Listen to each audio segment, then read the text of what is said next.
All right, then we'll move on to study session item 3B, Eastlink project update. Mr. Miyake. Good evening, Mayor Balducci and council members. This is the first topic on your agenda, study session agenda, is the monthly Eastlink project update. Tonight's presentation focuses mainly on providing the council and the viewing public an overview of project mitigation on this particular project.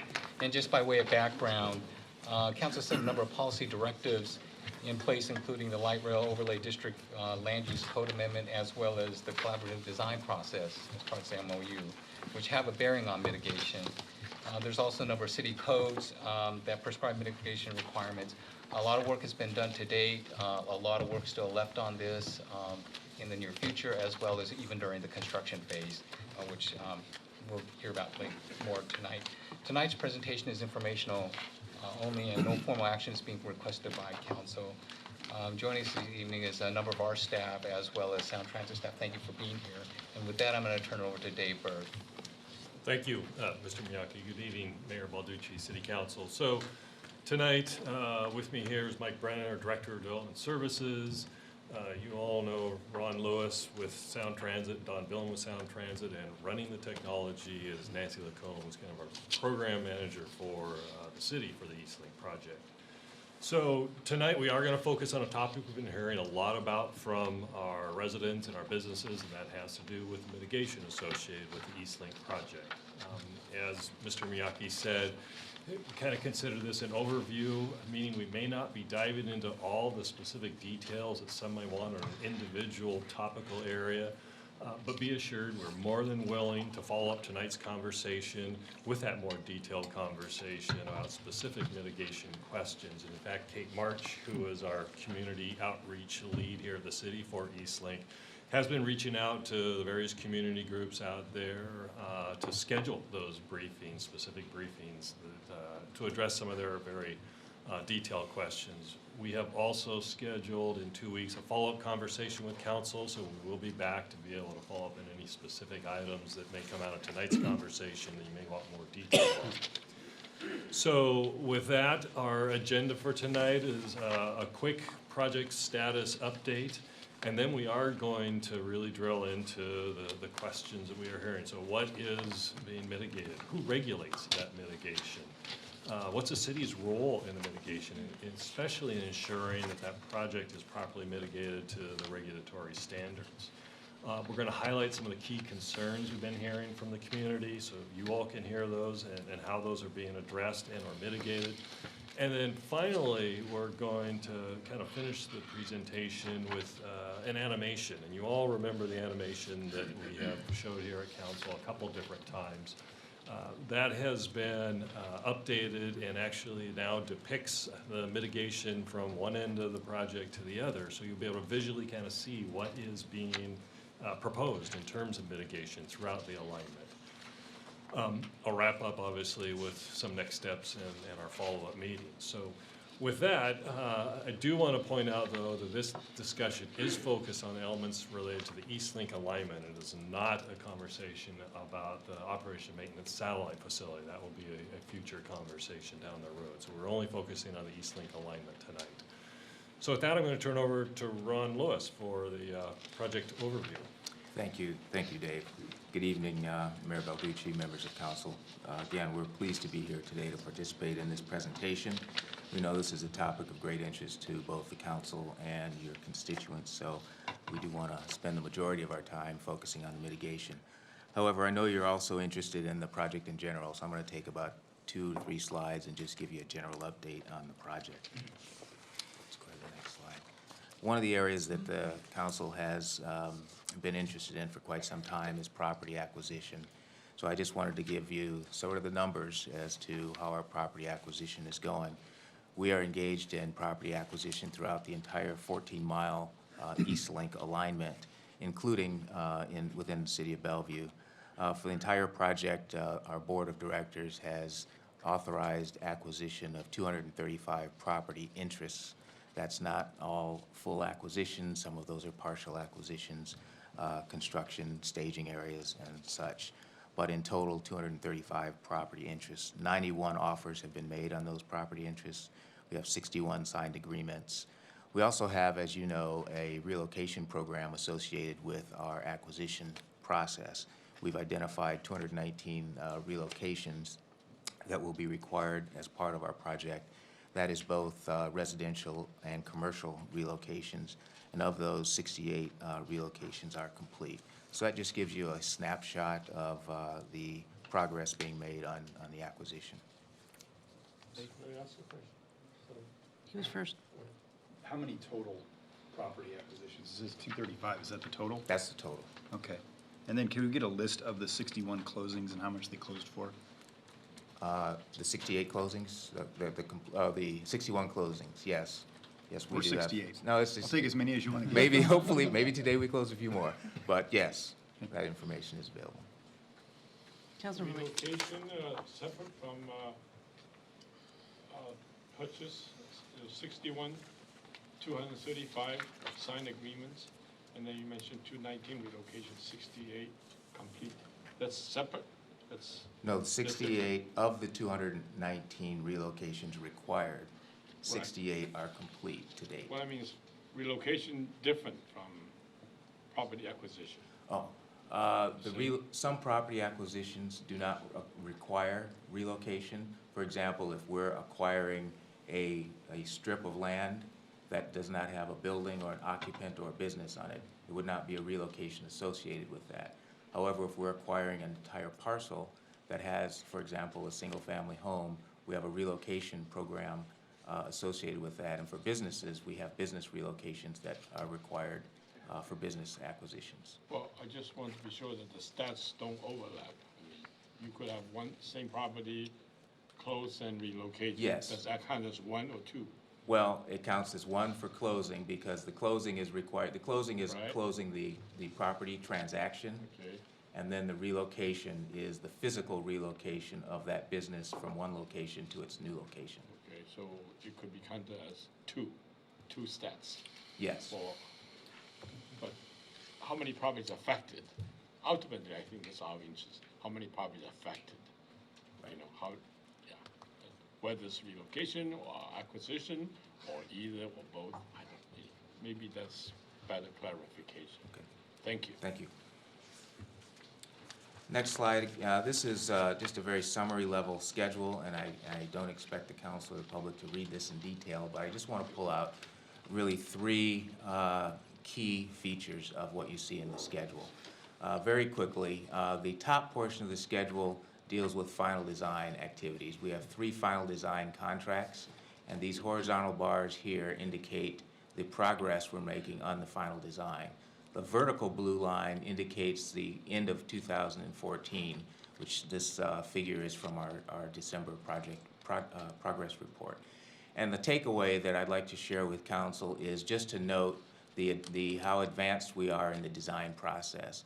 For all of the Bellevue contract packages, for example, we are, for one package, we're at 30% moving forward, but the other packages we're at 60%, 90% final design. So we are advancing through our design on both the civil facilities and the systems facilities.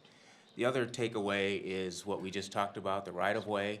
And if you see here, these are the right-of-way lines. We had some early acquisitions, which were properties generally in the South Bellevue area along 112th, and those acquisitions started early. And then the balance of acquisitions are reflected in these 2 horizontal lines. And as you can see, we're moving through that process as well. The third takeaway is really around the area of construction or pre-construction services, and that's this segment here. And if you look here, you see that we're just entering the bar of construction, which is really pre-construction. That's one of the things that I'll be referring to later when we're talking about some of the mitigation. But we have begun our pre-construction procurements and our construction contract procurements, and I'll be talking about that as part of the mitigation discussion as well. Next slide. On this, and I can't really read this very well, but even on the big screen, but my understanding is that at the most recent Citizen Oversight Panel meeting, there was shared information with that body that the bridge portion of the project is fairly behind schedule but ahead of the spending, whereas it has less done than the money spent, and that the schedule is slipping to a certain degree. So rather significantly, I thought, given where we are in the process. Can you address what, if anything, the impact of that slippage has on Eastlink as a whole? Sure. Let's see if we can see that detail. And it's in green. I don't know what the green means for the construction on that portion. Okay, so final design, this is final design from South Bellevue to Overlake. So the entire portion of Bellevue is within this, this area of final design, and that's reflected in this bar here. So when I talked about the design packages now reaching 60, 90%, and a couple of them now 100% in Bellevue. The other segment is Seattle to South Bellevue, and that's these contract packages here. And as you can see as well, the bar extends here, and this is a progress bar showing where we are with regard to final design in the I-90 corridor. So what does the green mean there? Does it mean that it's behind, or is that just something else? No, no, it's actually what the red means. The red means critical path on our schedule. And as you can see, the design of the Bellevue to Overlake actually extends a little bit further than the I-90 corridor, and that indicates that this is on the critical path. So the I-90 final design, which I think is what you're referring to, Council Member. Yes, the bridge Yes, section. which includes the I-90 bridge, the floating bridge, and the entire project on I-90. Its design is, it's a separate design contractor, a separate contract that we're monitoring and managing, separate from the Bellevue design. We're at about 60% on that package, as opposed to the 90% and some approaching 100% in Bellevue. We started design there a little bit after we started in Bellevue, and to your point, we are a little bit behind in terms of the design in that portion of the project. What we're doing about that is we're working with our designer to make sure they're focused on those schedule-critical elements as we move forward. And we're also making sure that we, as Sound Transit, are providing the appropriate and timely design direction so that they can keep moving forward. There are a number of very highly technical issues. We'll be happy to come back to the council on those. I've talked a little bit about them in the past, the track bridge that we've done, the fabrication and concept testing in Pueblo, Colorado, the track attachments, and the electrical isolation. Those are three of the most highly technical issues we're dealing with on the bridge.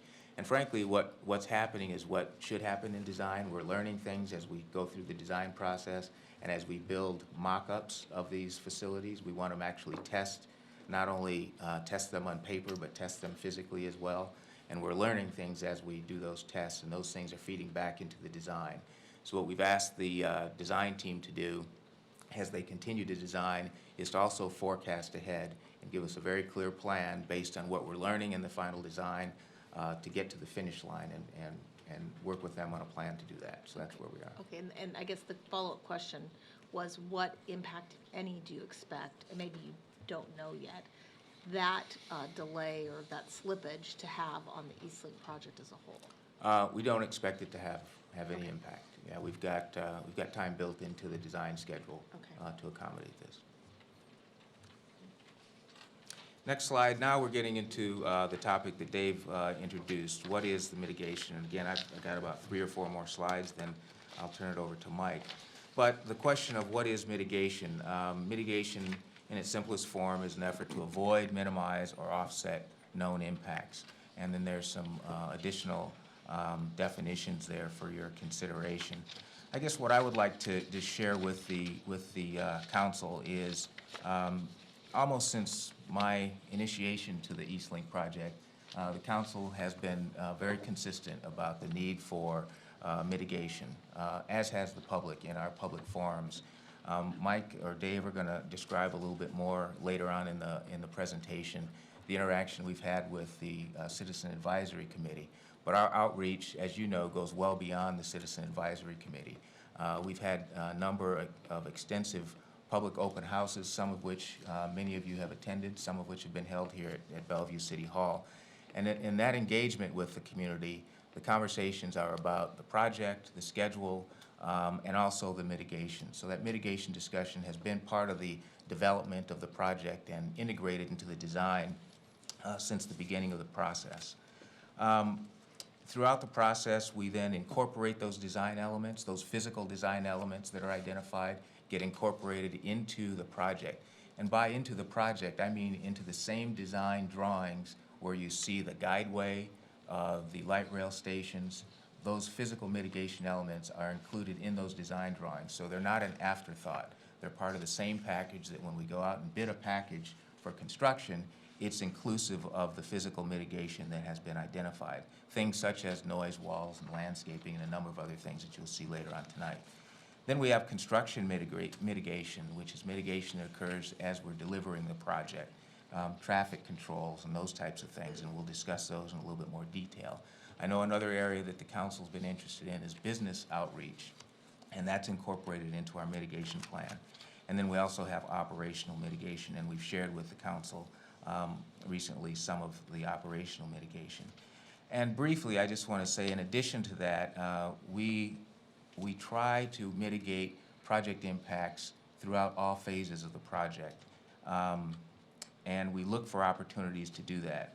Our construction packaging, which we've shared with the staff and the council, and our delivery methods that we use to contract for the work actually reflect a risk mitigation approach and a approach to best mitigate impacts during construction. We get our Sound Transit construction management staff involved early on in the process. In fact, Tony Rabin is in the audience today. He's our principal construction manager for the Bellevue Redmond segment. And we also bring our contractors on board early. As part of our delivery strategy, we're bringing contractors on, so we not only have the designers and the Sound Transit staff, we also have contractors who are going to be delivering the work on board early to work with us, to work with your staff and the community to better prepare for construction. And we also bring our construction management consultants, which are folks that we hire to help us manage the construction. And accompanying Tony tonight is our project manager from the construction management team that's going to be overseeing the work in Bellevue. Tom Donnelly from HDR heads up that team for us. And I wanted both of them here tonight so that they could hear directly from the council too about your concerns and make sure that those are getting reflected as we're preparing for construction. All of this is an effort to help ensure that as we deliver the project, it's as smooth as possible delivery. So back to mitigation then. Project mitigation occurs for various topics, and I won't go through these individually, but just wanted to give the council a sense of the range of topic areas that are included as we work through all phases of the project and also are identifying mitigation. And then this is a list of who and or what regulates mitigation. And this is a list of a number of federal, state, and local agencies, and also certain select environmental regulations that really are set up to regulate the project and ensure that mitigation commitments are identified, incorporated, and implemented and delivered as part of the project. A number of these some of these are complete, some of them are ongoing. And you'll see, for example, City of Bellevue codes and permits at the bottom of that list. And that's an area that obviously is ongoing, whereas at the top of the list, the SEPA and NEPA environmental impact statement has been complete for some time. Next slide. Construction mitigation, this is intended just to provide the council with some of the components of construction mitigation. I mentioned road and traffic disruptions, previously business impacts and business outreach and opportunities for access, neighborhood impacts and access, and noise and vibration. These are all things that we address as part of our plans for mitigating the project through construction. And then, as I indicated, the overall arching environmental documentation, in this case NEPA and SEPA, that's both the national level and state level Environmental Policy Act, establishes the process for coordinating compliance with each of the environmental laws. Next slide. And I think we're approaching my last slide, Mike, here, so this is your heads up. But just summarizing the environmental, and these dates will look familiar to the council members from the July 2011 final environmental impact statement, followed by the very important records of decision both by the Federal Transit Authority and the Federal Highways both issued record of decisions on the project in late 2011. And then with the code amendments that the council passed in the spring of 2013, we did a SEPA addendum and incorporated those changes into the project, and that completed the environmental record. And with that, I will Hand off. hand off. I've got Thank it. you. So I'm going to speak a bit more. Thanks, Ron. I think that was a really comprehensive explanation of kind of the big picture and the regulatory framework that addresses the construction and design of Eastlink. But I want to speak a little bit more granularly about the process that this goes through and how the city is engaged in that process and how the city's codes and standards are applied to ensure that the Eastlink project is really represents kind of a Bellevue appropriate project. So I'll talk a bit more about that. This chart will reappear as we go through the rest of the presentation this evening as we talk about each of these elements, specifically the last three arrows that you see on the screen. The first, preliminary design, or conceptual design piece, the majority of that, if not all of that work, has been completed. But what this chart represents is really the progression from concept or preliminary design through design review, the technical and construction permits, construction activity, inspection oversight to final occupancy, or in the case of the Eastlink project, the operation of the Eastlink light rail system. So what we want to do this evening is kind of walk through these elements and dive a little more deeply into some of the specifics around the mitigation and how it occurs through the permitting process and regulatory process the city has responsible for. Essentially, in short words, kind of what's the code, how do we ensure that the codes for the city have been satisfied through the design and construction process, and then when is it finalized, the decision-making related to our codes and permits finalized.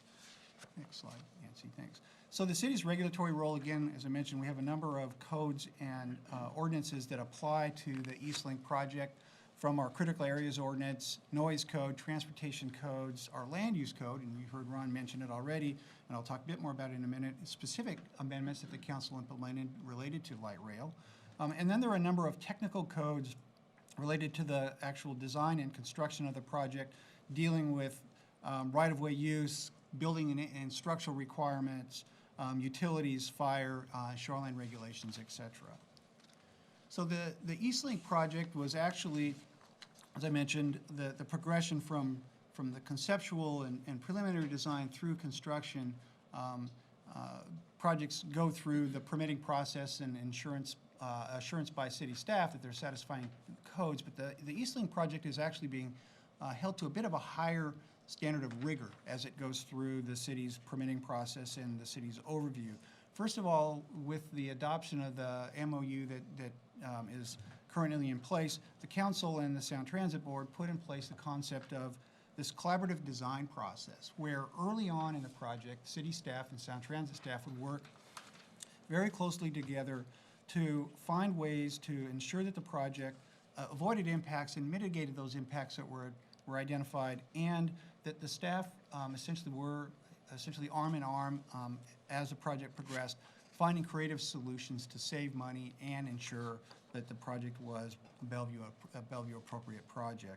Also, the land use code was amended by the council in 2013 to provide very specific direction to Sound Transit and to city staff to ensure that the code met city requirements from the standpoint of our land use and our design standards, but also put in place a very important piece that is not consistent or typical with our other permitting processes, and that's a citizen advisory committee that is actually working directly with city staff, reviewing the permits and the design for the Eastlink project, specifically around the look and feel of the project as it goes through design development.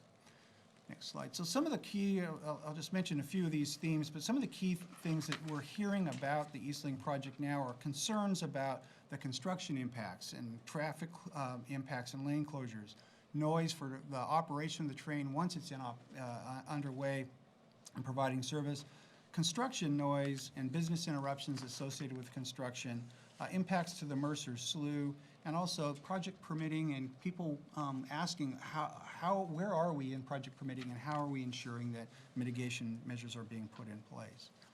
So the next piece is the design and mitigation, and as the first slide on this showed, we're kind of reaching the end of this phase.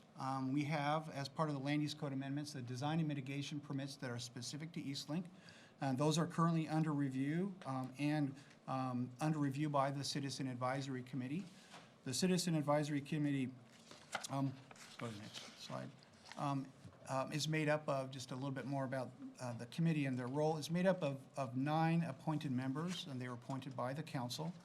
Their charge was looking at the project from kind of a citywide perspective and providing a venue for public comment. And the Citizen Advisory Committee has met a number of times, I believe 26 times, I think, was at the last count, and these are all public, open public meetings. They're not charged with overseeing the technical pieces, the design of engineering solutions or transportation impacts, but are really charged with looking at essentially the design from a design review perspective. Does the project fit within the context of the city as it moves through, the alignment moves through? It's not a cookie cutter solution that we're looking for in Bellevue. It is a solution that really is representative of what's going on around it as it goes, and it reflects that as it moves through the city. And I think you'll see a little bit more, some examples of the transition or transformation the design has gone through a bit later in the automated or in the animation that is provided. A little bit more about the purpose of the Eastlink Citizen Advisory Committee. Again, they're dedicating a significant amount of time. They are the eyes of the public on the project along with city staff, ensuring issues of importance are surfaced early in the design development process, and they've been effective, very effective at that, as well as the public comment that has come in through the CAC. Looking at the community and land use around it, the context as I just mentioned, and again, as I've noted, they provide a venue for public participation throughout the permit process for the design and mitigation. We also heard concerns about the Mercer Slough and the shoreline, specifically the shoreline permit. As you know, that was issued. We received the application on December 19th in 2013, and it deals with a permit for the segment that runs along the Mercer Slough adjacent to the Park and Ride in South Bellevue, and then as it makes the corner at the Y, there are segments of the alignment that are within the shoreline jurisdiction. The city approved the permit, including requirements for mitigation on November 6th. That permit is also, and the variance included in that permit is also subject to review by the Department of Ecology. They completed their review on December 9th and approval. And as council knows, and I think the public is aware from recent articles in the paper and comments earlier this evening, the permit is under appeal in front of the Shoreline Hearings Board. Also related to the Mercer Slough is the impact on the properties and the need for replacement of properties that are impacted by Eastlink. State and federal outdoor recreation grants were used for acquisition of some parcels of the Mercer Slough Park, and as a result, impacts to those parcels or conversion of those parcels to other uses are held to a standard requiring that there's exhausted all practical alternatives before those parcels are impacted, and that substitution property of equal or higher value is put in place if in fact the impact is unavoidable.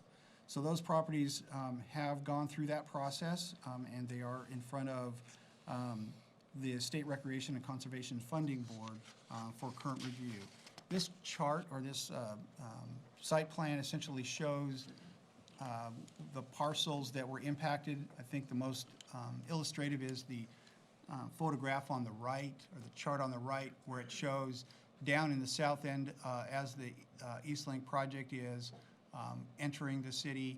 You've got for the alignment to maintain alignment along the Bellevue Way segment there, you need to take a small sliver of property there shown by the red, about 0.29 acres.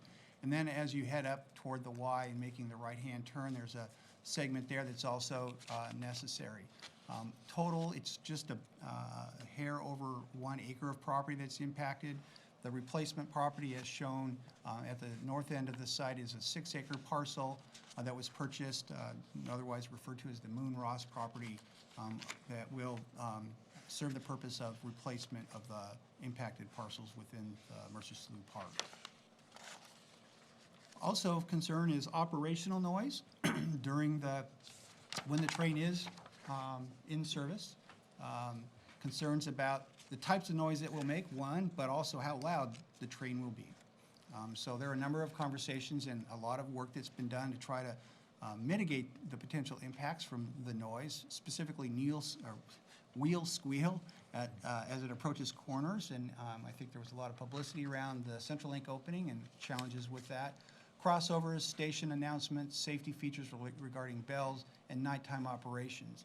I can say that on these items, there have been significant mitigation measures put in place to address those, including lubrication on the tracks, turning down the volume of notifications at stations in the evenings, and focusing those notifications to the people on the platforms. Also, you mentioned this to some degree, the operational noise mitigation. There are some design solutions that were put in place, essentially avoiding the challenge to start with by elimination of crossings, of road crossings where it required gates and alarms. So in the early design, particularly in the South Bellevue segment, there are no over-road crossings that occur, including the result of closing Northeast 4th Street to ensure that that did not happen. There's significant conversation about that. There are noise walls that are required to mitigate the ongoing operation noise that will result from the Eastlink train, and also taking advantage, and Sound Transit staff will attest to this, of lessons learned and bringing those forward to Bellevue, and making sure that the challenges from noise that occurred in other segments that are already in operation aren't also replicated in Bellevue. So technical permits, this is the kind of the next phase that we're just now approaching, and that is the place along the process, the continuum of implementation of mitigation. So in the design and mitigation permits and shoreline permits, essentially the mitigation requirements are defined, meaning you need to replace park property, you need to do vegetation replacement, you have to do noise wall construction, et cetera. Those things are now put into engineering and construction plans, landscaping plans that have a high level of detail that show specific implementation, including the types of vegetation that's required, where it needs to be planted, spacing, noise wall heights, the foundation systems necessary to support the noise walls. All of that is done through the technical permit process, building right-of-way, clearing and grading, et cetera. Those permits then are, the issuance of those permits then allow for construction to begin on the project, but up until the point where those permits are issued, obviously construction cannot proceed. So there's a long road, and we're well down the road, but a long road that needs to be followed to ensure that mitigation needs or impacts are identified, mitigation necessary is defined, and then engineered solutions are put in place, and then ultimately permits are subsequently issued. Thank you. I just have a question about where we are in the process. I know we have the arrow, and the CAC is working through a lot of the design and mitigation permits. How soon will they be finished with their work?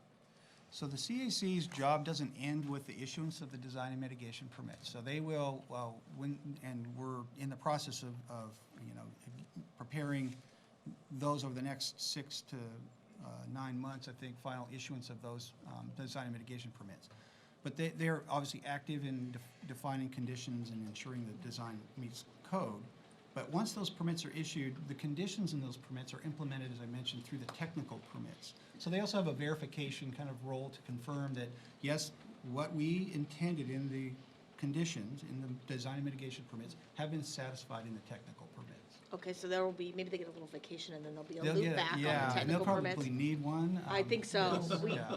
And I know that we have at least one member in the audience. Thank you so much for your work, and please convey that to them. So by the end of this year, they should be fairly down the road and finished with the design mitigation permit. Right, so, yes, yes. Thanks. So again, the technical permits is kind of where the real detail, the rubber essentially hits the road as far as the mitigation solutions and how they're implemented. But there's also a significant amount that happens during the technical permits and then ultimately during construction and during the inspection process that addresses what's going on during construction. And Dave is going to speak a bit more about kind of the impacts during construction and mitigation that is necessary to ensure that Bellevue is still open for business as we move through construction. Thanks, Mike. So, as you can see here, construction is the last arrow in the time frame. According to the schedule, started in the 2016 time frame. But as Mike mentioned, and just wanted to reiterate, all the work being done in this year and even into next year in dealing with a lot of the technical permits, and specifically when you think of construction, you think of things happening out on the road, and a right-of-way use permit allows that kind of work. So a lot of the work being done now, a lot of the analysis being done during design is setting us up so we can be effective and successful when this project is in construction. So, next slide. But I would be remiss if I didn't mention that with a project of this magnitude and the challenges of this project, there are going to be some impacts. I think that would be amazing if there were no impacts, but the reality is there are going to be some impacts. But, you know, with that, we do have some goals that we are continuing to focus on as we work our way through working with Sound Transit, their consultant, and especially identifying how are we going to keep traffic moving during the construction phase, or thereby minimizing any impact from the construction phase. We're also focusing on keeping neighborhood and business access accessible, addressing our business community's needs and their concerns, but also the ongoing communication and outreach. I'm going to touch on each of these four in a minute.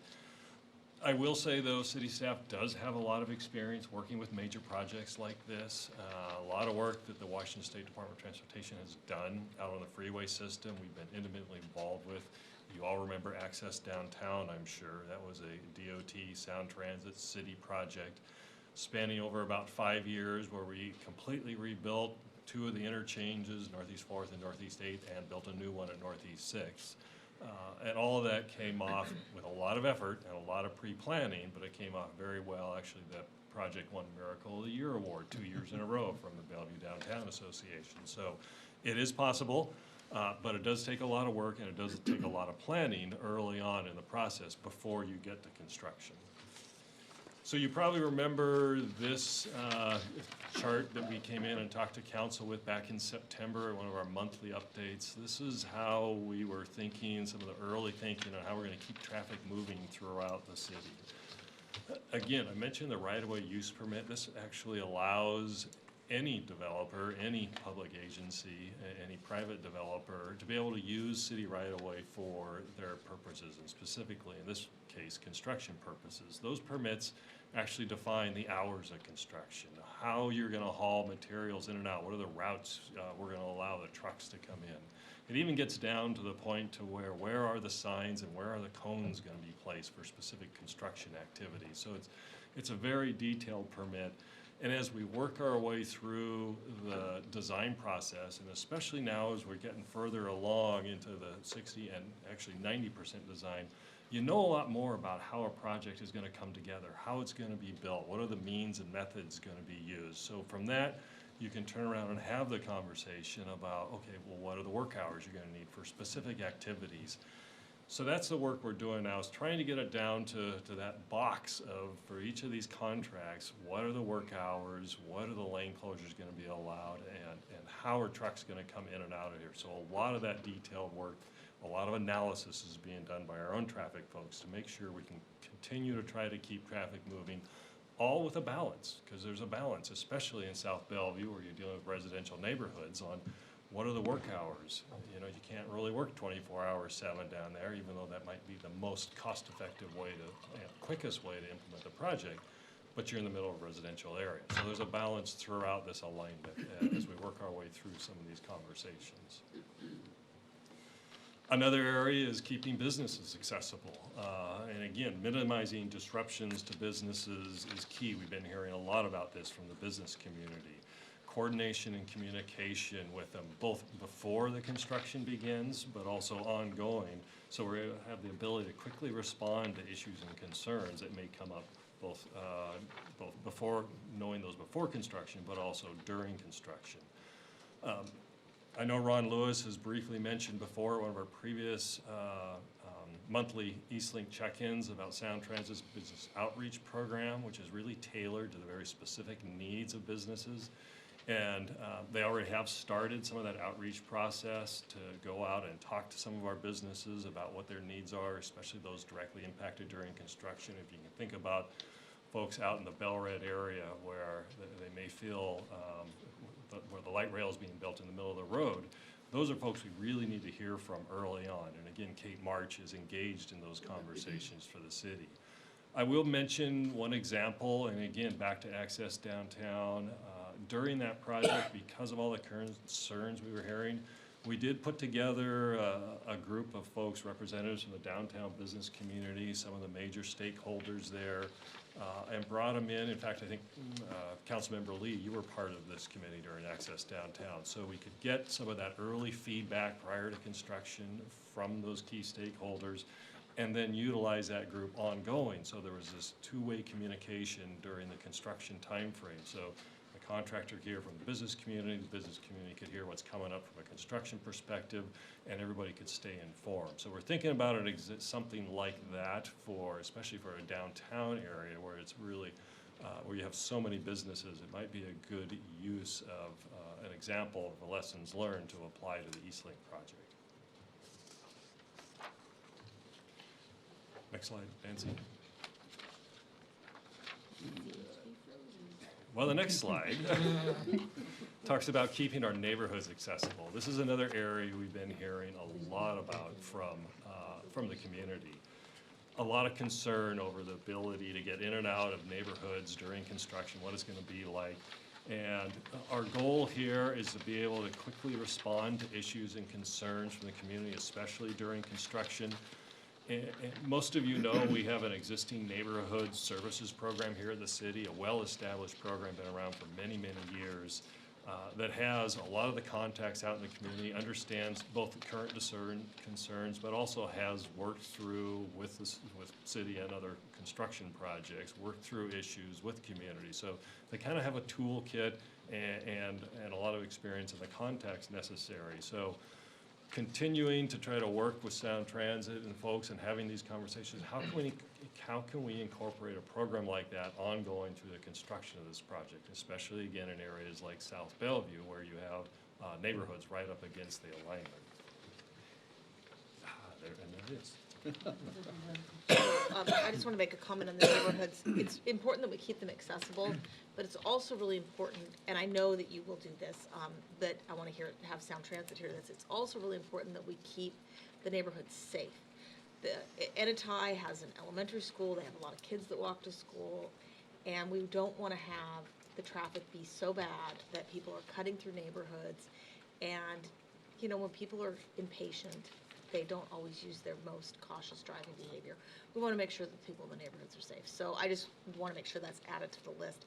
And I think that the Access Downtown example of having stakeholders from the business community would be really excellent. And I think that we should also add to that, because downtown is now a neighborhood, some stakeholders, representatives from the neighborhood community of downtown, so that they can get information out to people. If it's going to be a weekend closure, the people who live downtown should know that, so that they can choose that weekend to go camping if it's in the summer, you know, or whatever. Just be aware so that it'll minimize frustration. So, and then for Sound Transit, your goal, if you wish to accept it, Miracle of the Year, 5 years straight. Whoa.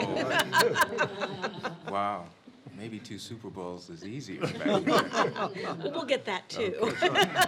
Councilmember Robertson, I'm glad you brought up the issue of schools, and if you allow me just to comment on that, because that is an area that we're particularly sensitive to, and throughout our construction,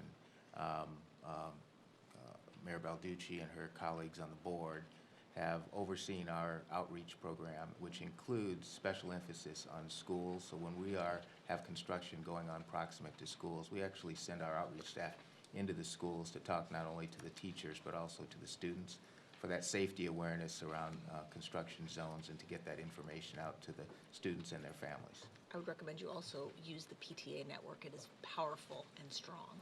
Good idea. So just real quick, I'm glad you mentioned safety. That really is the genesis for our neighborhood services program. I know it Right. is. It just But isn't no, up on the slide. I know, I'm glad, so we will make sure we incorporate that. Thank you for that.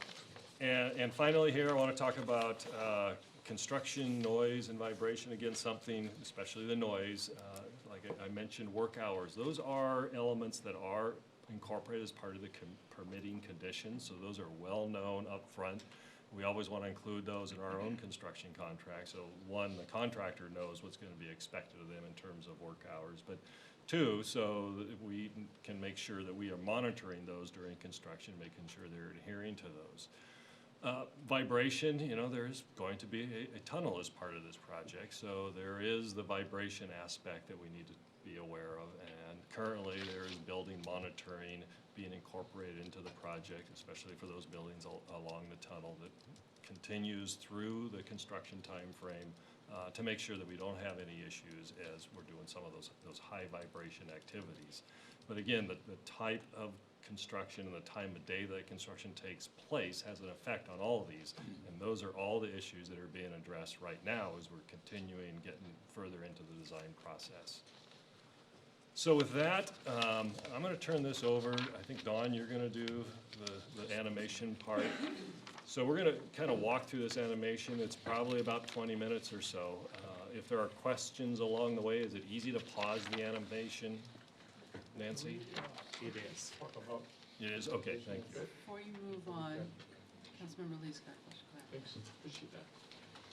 I am very happy that when Mr. Ron was talk about San Francisco's program, one of which is construction mitigation. That's what we know. You know, this is a major project. We come down, we know in Seattle when we did the tunnel project, you know, Third Avenue, the whole city of Seattle was shut down for a couple of years. And the impact on business is tremendous. I think it took Seattle a long time to build it back and now thriving. But, you know, I think this is something that we cannot afford to undergo. And so we need to be very vigilant. So I'm glad, of course, the city of Bellevue is a very important piece for us. So in your item of managing construction is very important. My hope is that, however, we need to know what the emphasis is on. I know that collaborative work between San Francisco cities is to make sure we get the Eastlink going. You know, that's good. That's our first objective. But it will have impact on whatever, the neighborhood, on whatever it's going to happen. And one of which is on in the construction on Bellevue Way, going into Bellevue downtown. It's going to affect Bellevue downtown. I've always said that downtown is our goose that lays the golden egg. So I don't want it to see that there's going to become Third Avenue, downtown Seattle many years ago. You know, when business says, well, gee, why are we coming in? People are not going to come in. We're just seeing a surge of restaurants and shops and stores, everything coming up in Bellevue. And people come to Bellevue. I come to Bellevue. I kind of suffer when I go to Seattle because driving in, parking, all that stuff, you know. Coming to Bellevue is so much easier. I don't want to see Bellevue deteriorate under those, situations. So it's very important. So I think the process we have, we all know that, okay? So, but when you have impact, something's going to suffer. And I want to be sure that we put our priority right. Ideally, has equal priority. The business, the impact there should not be impact, but it's not possible. So whatever impact it is, we need to know what it is and how to figure it out, mitigate it. That's the word, if it can be mitigated. Sometimes you cannot mitigate it all. So somebody has to make a compromise somewhere. So we need to know what it is. But in order to know what is the compromise, we need to make sure that the businesses and residents, I mean, also downtown Bellevue is a place people live now, 10,000 people live there. So the people who are impacted need to be upfront, to be consulted, to talk to you when you design the plan. I assume you have a plan, right? You're gonna have a plan when you make construction, how to do it right, what kind of impact it's gonna have. And then the impact has to be shared with businesses and residents, so that they know that how, and they have to agree, have to discuss, and we need to figure out, what are the impacts that they can support. I think it's important. It's not, you cannot just sign that, well, we'll mitigate impact. As it's all done, you have a plan to bring it to them. So gee, we really cannot, accept this kind of impact, because you don't know what the impact is unless you talk to them. So I think it's important, when you, at the front end, when you design, you must, share with them what are the impacts they can accept. And then you design the plan, and after the plan's designed, then you need to talk to major stakeholders you talk about. These are the people's major stakeholders I'm talking about. You mentioned, who they are. And they need to be, consulted and to be receptive, so that you're not gonna hear from them. We're not gonna hear from them afterwards, The challenge, of course, is details in the devil is in the detail. So you gotta work out, anticipate what impact it is. Can they come up with suggestions? How do you impact them? It's gotta come from the people that are being impacted. So I wanna emphasize it. And it should be gonna be significant if we don't do it right. Thanks. Thank you, Mayor. I totally agree with everything you said, and that's why we are doing as much of the outreach as we can to those affected constituents, and we'll continue to reach out to them and be proactive with that. It should be in the whole process before you actually come up with a plan. I don't know what your plan is. You have a plan already? Yes. You do. Well, let's look at the plan. Let's figure out who are the ones that help you to develop the plan. And then if you consider the impact and what are the effects of the impact. And who, then you're in good shape. If you don't, if you come to the plan and say, no, that's not, we can't accept that. You're in trouble. I think we're actually have started down that road and are continuing down that road here tonight. The CAC work is a part of that and has been ongoing, and was adopted as part of the land use code update, you'll recall, a few years back. And then the council has just recently started to dig into some of these details, and in a moment we're going to get to this animation, which I have not seen yet, but it's going to walk us through some of the issues, I imagine, and some of the things that need to be addressed. So I think that's a very timely comment. Councilmember Stokes, followed by Councilmember Chelmanack. Yeah, just real briefly, I think Mayor Balducci mentioned a couple of things I was going to, and I appreciate Councilmember Lee's comments. I think we're way down that path. We've had good briefings on it. We've seen a lot of detail. Obviously, we did a lot of the same type thing when we were working on 112th, and it sounds like we have a good plan, and we're focusing on the right things. We do a lot of this anyhow. I mean, we've mentioned the several examples in the past, and we're right in the middle of one now. And we have a lot of growth and a lot of cranes flying in Bellevue right now. There are a lot of impacts. We know how to deal with it. Of course, this is going to be, 4th and Bellevue on steroids when this gets going. But we've been able to do that really well. So, again, you just have to emphasize, we have to keep the conversation going and keep the collaborative design process, keep us informed. But you're the managers and implementers, and I think we've got a good plan, and we just need to implement it and check back in with us. And having these really, it takes time, but having these thorough briefings and thorough reviews and study sessions, I think really helps. And the opportunities to have discussions, and of course with the community as well. So I think we're on a good path. I'm glad to have this presentation tonight. We just have to keep working and get the job done. Councilmember Chelmanack.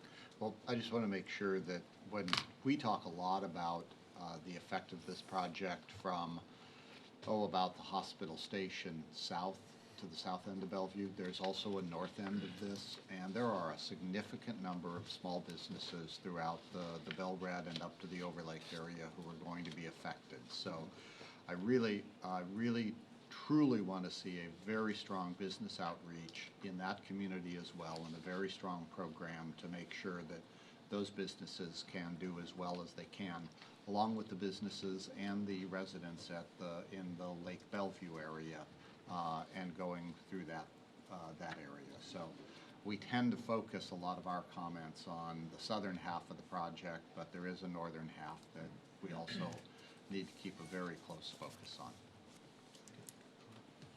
Okay, so we're getting ready to move into the video portion. Can I just ask a question before we get started? I understand from earlier planning the meeting that it's probably easier if there's a question at a particular point in the video for us to raise our hands and pause it, as opposed to waiting till the end and having to go back.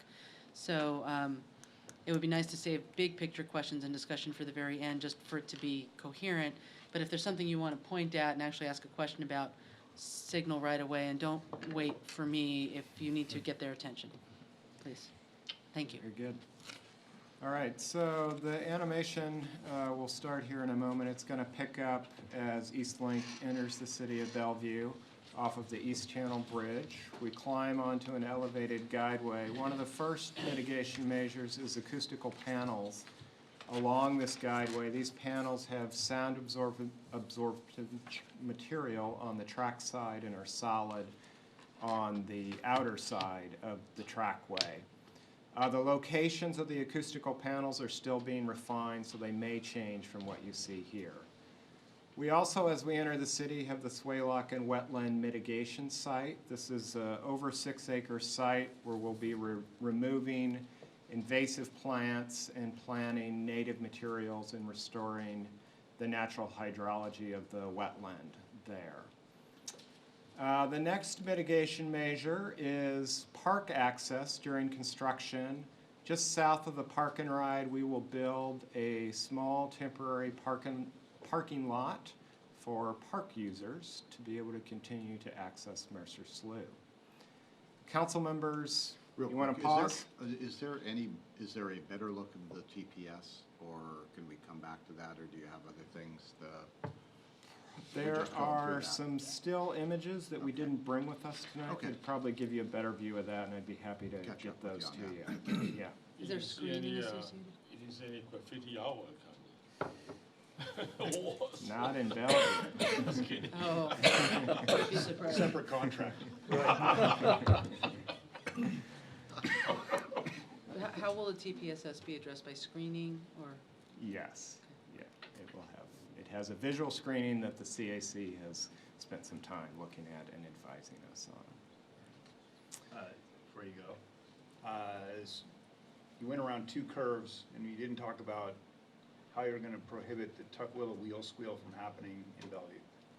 Sure, so what we've learned is that curve radius up to 600 feet has the potential for wheel squeal, and we'll be installing lubricators on any curve that's 600 feet or tighter in radius. And then actually all the way up to 1,000 feet, we will design the system such that it could be easily retrofitted should we encounter unexpected wheel squeal, that we could come back. How those lubricators worked in practice in other areas. They have been quite effective. So it sounds just like the train is when it's going straight? I don't know if it sounds exactly like when it's going straight, but that squeal noise is greatly reduced, if not eliminated.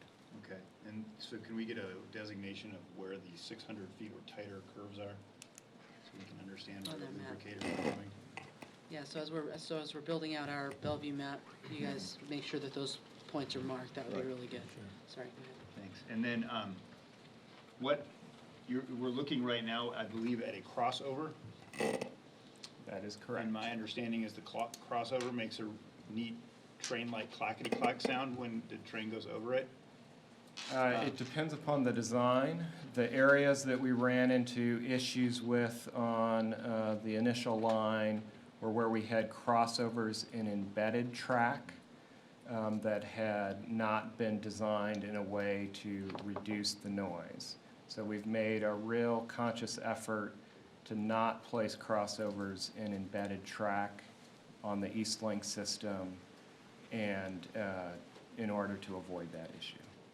So right now, the position is that the crossovers won't create additional noise They than just will- regular track? There will likely be some additional noise, but not the type of noise that led to complaints on the initial segment. Okay, so, is there any additional proposed mitigation to address that issue, or is it just the noise walls that we see? For the crossover Noise guards or locations? whatever they are. Well, again, it's the track design as well as the noise walls. All right. Okay. At what speed the train be moving? Both straight and a curve. Well, the train can travel up to 55 miles per hour. On this tangent section, it will likely be near top speed, but decelerating as we enter the station. Go ahead, and just jump right So in with with the questions. exception of the one portion in Belred where the track will be embedded in the street, is all of the rest of the track through Bellevue ballasted? No, it's not. When we're on elevated guideway like this, it sits on concrete blocks, which are called plinths. Okay, and the crossovers are still quieter on the plinths than Yes, with the embedded? correct. Okay. That's when you decelerate, you will be applying brakes. Yes, we Would will. that make more noise? There may be some slight additional noise, but not like you would experience with a truck.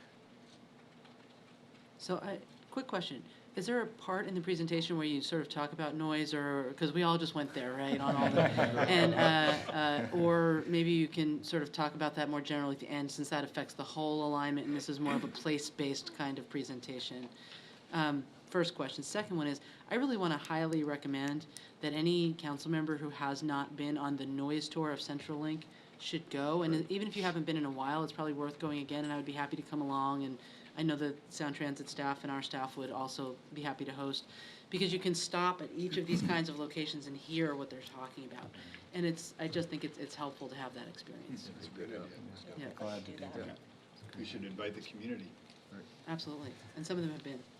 We have done some Recently. tours with community members, yeah. Mayor Balducci, in terms of your noise comment, I think Mike and Dave touched on that a little bit in terms of some of the lessons that we've learned and applied system-wide. So what I'm going to call out in the animation are just some of the specific locations where noise walls or acoustical panels are being installed. Okay.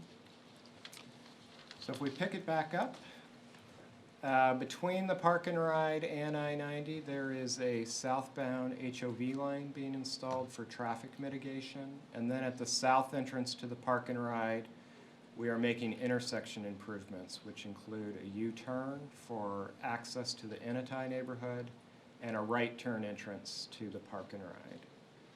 During construction, we need to close the South Bellevue Park and Ride. So we've been looking at what are the origins of users of that park and ride, and those stars are locations that we are considering for replacement parking.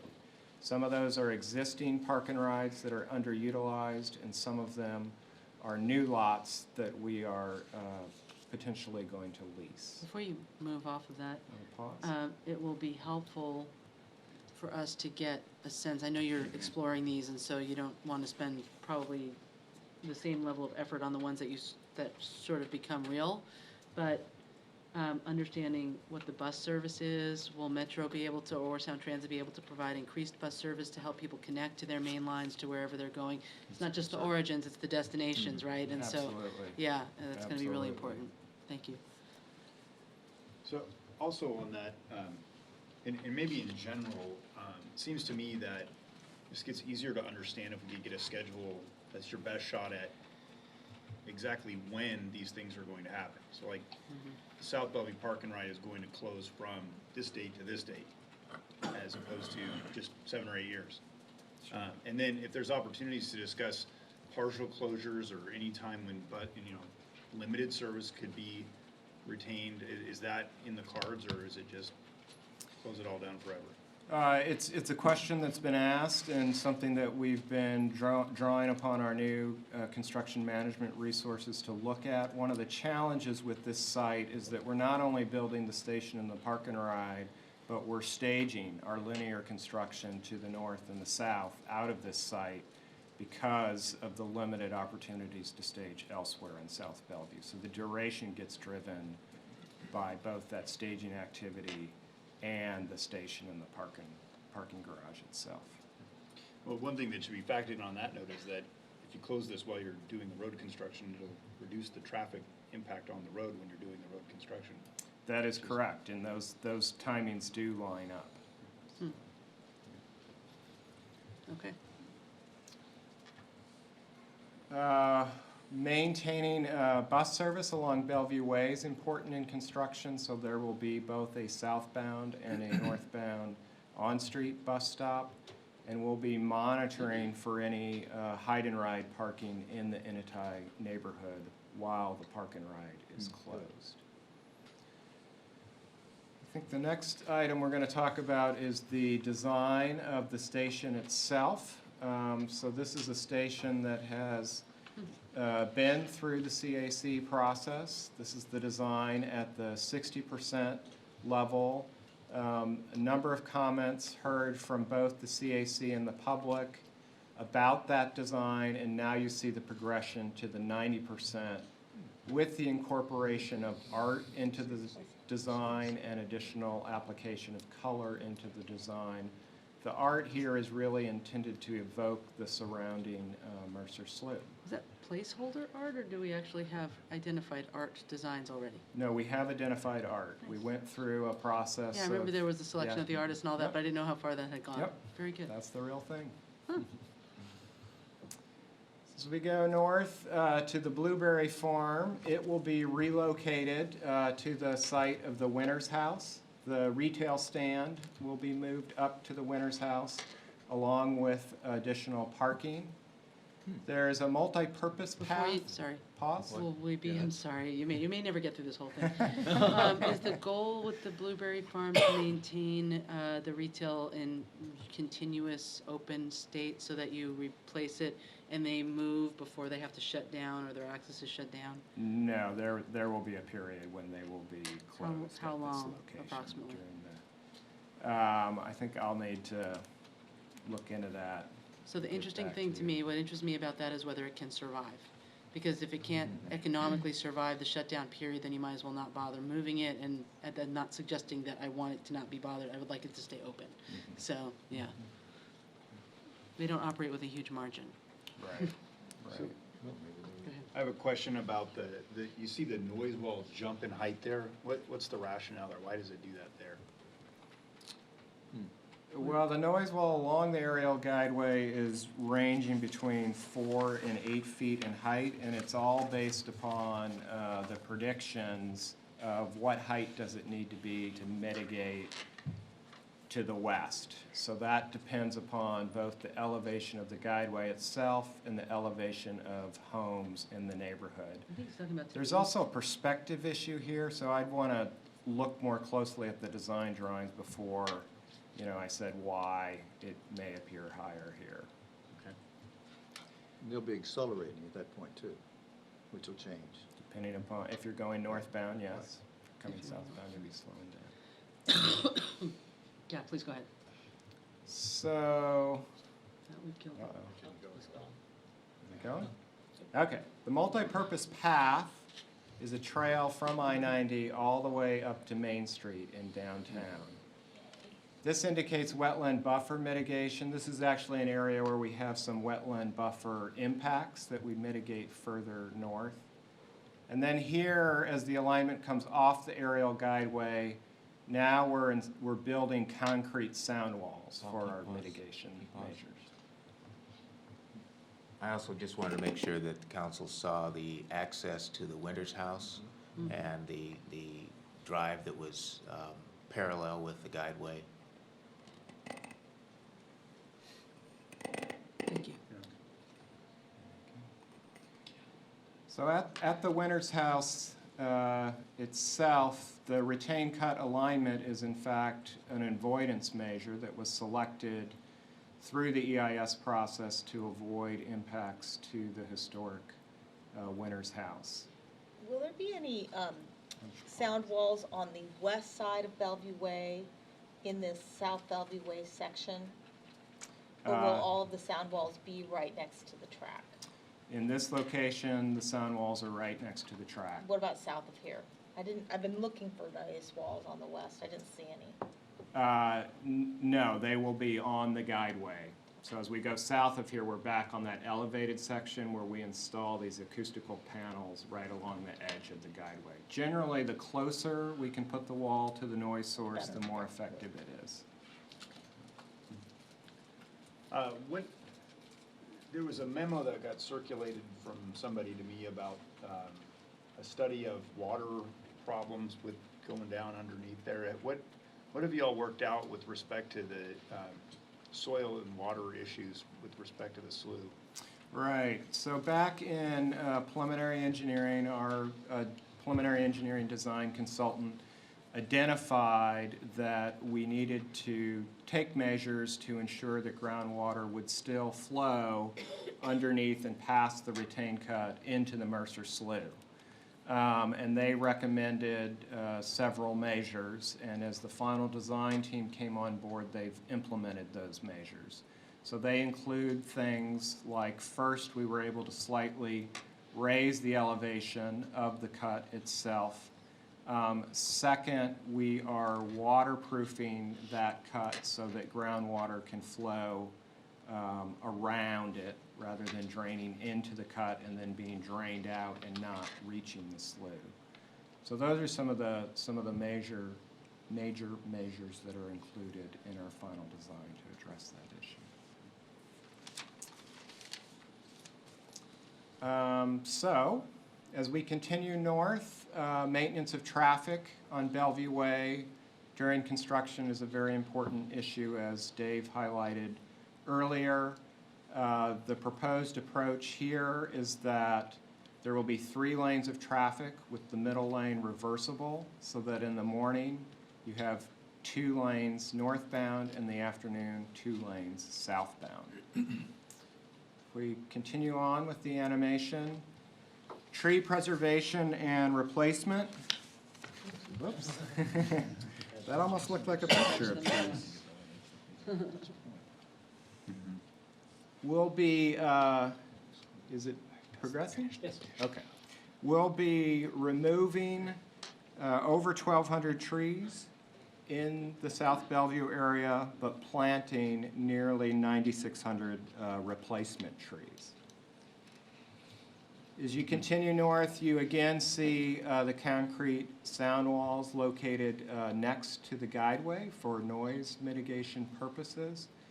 And along Belfield Office Park here, where today there's blackberry vines and other invasive material, we'll be restoring that, planting native materials as part of our wetland buffer mitigation. So, Pause, please, Paul. Sorry, I was under the, I don't know why, but I've been under the impression that that buffer in the middle after the Y on 112th was going to be lost. It's not, it's going to be maintained? There were alternatives that we studied through the EIS process that would have impacted that landscape median, but with the adopted project, it is retained. And will the landscaping that exists there now be able to remain undisturbed? I believe so. That's nice. Not planning direct construction impacts there. There are no sound walls to the Mercer office? No, not on the east side of the guideway. We do not have noise impacts on the office park. No input from those guys? What's that? There's no input from those people? We've actually had quite a few conversations with the office park, and in fact have negotiated what we refer to as a betterment agreement with them, where they're providing some funding to add a traffic signal at 112th and Southeast 8th to facilitate Southeast 15th, thank you, Yeah. to facilitate egress from the office park. So we have a good relationship. But there's no concern expressed regarding the noise from the track to the office? Not that I am aware of. A betterment agreement. Why do you call it a betterment agreement? Betterment is the term we use for any scope that's beyond the scope of our project. So we have a similar agreement with Microsoft where they're funding a pedestrian bicycle bridge over State Route 520. Let's continue on. So we're now approaching what we refer to as the road over rail portion of the project. You will remember this through the cost savings process. It was a way to allow light rail to cross 112th in a grade-separated manner, which avoided both noise and traffic impacts. Can we talk about the plan for Pause. that construction and mitigating? And can you do half of the road at a time, or how does that work? So right now, that is the thinking, the plan we're moving forward with is do half the road at a time, so we maintain one lane in each direction at all times. That's how we're approaching it as of today. And because that's not the pinch point, the traffic model shows that that works. Yes, you know, the other option of either closing it fully or trying to do something even less than one lane, closing it fully creates all sorts of horrible impacts. We don't want to do that, even though it would speed up construction significantly. But this was really the best way, having one lane in each direction, to keep the traffic moving and minimize any kind of spillover from that. One day. So you're seeing the 60-foot property separation required by the land use code. The noise walls in this location will have an additional benefit of reducing traffic noise experienced by the Surrey Downs neighborhood.